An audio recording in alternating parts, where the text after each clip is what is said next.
जंगली भैंसे एक जंगल में रहते थे। तीनों में बहुत ही गहरी दोस्ती थी। तीनों का नाम था बल्लू, नल्लू और पल्लू। तीनों हमेशा साथ में रहते और खाना भी साथ में ही खाते। तीनों एक दूसरे के ऊपर जान भी कुर्बान करने को तैयार थे। बहुत ही गहरी दोस्ती थी तीनों में। मगर उसी जंगल में एक शेर भी रहता था।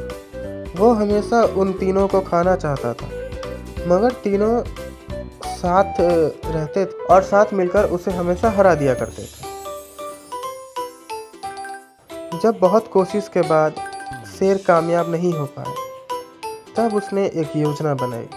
क्यों ना मैं इन तीनों को अलग करने का कुछ उपाय निकालूं, क्योंकि अगर ये हमेशा ही साथ रहेंगे तो मैं तो जिंदगी में कभी भी इन्हें नहीं खा पाऊंगा। फिर वह जंगल के एक खरगोश से मिलता है।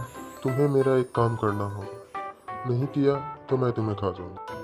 तुम्हें जाके किसी भी एक बैल को यह कहना है कि मेरी गुफा में बहुत ही चमत्कारी घास है, जिस घास को खाकर वह इस दुनिया का सबसे ताकतवर भैंसा बन सकता है। और वो सारे भैंसे ये नहीं जानते हैं कि वो मेरी गुफा है, क्योंकि वो कभी वहाँ पे आए ही नहीं है। खरगोश बेचारा, उसे यह काम करना पड़ता है।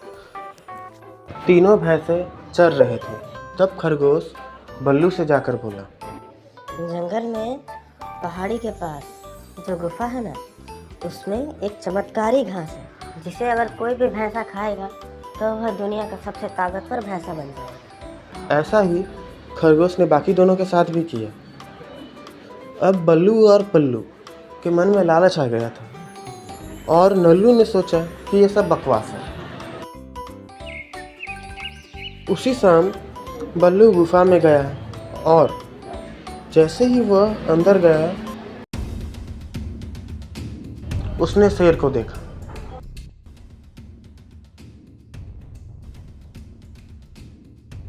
शेर ने यह मौका नहीं छोड़ा और एक छलांग लगाकर उस पर कूद पड़ा।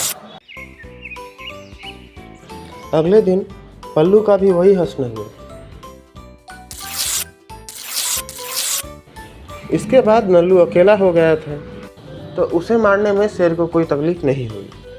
इस कहानी से हमें यही सीख मिलती है कि हमें एकता नहीं खोनी चाहिए।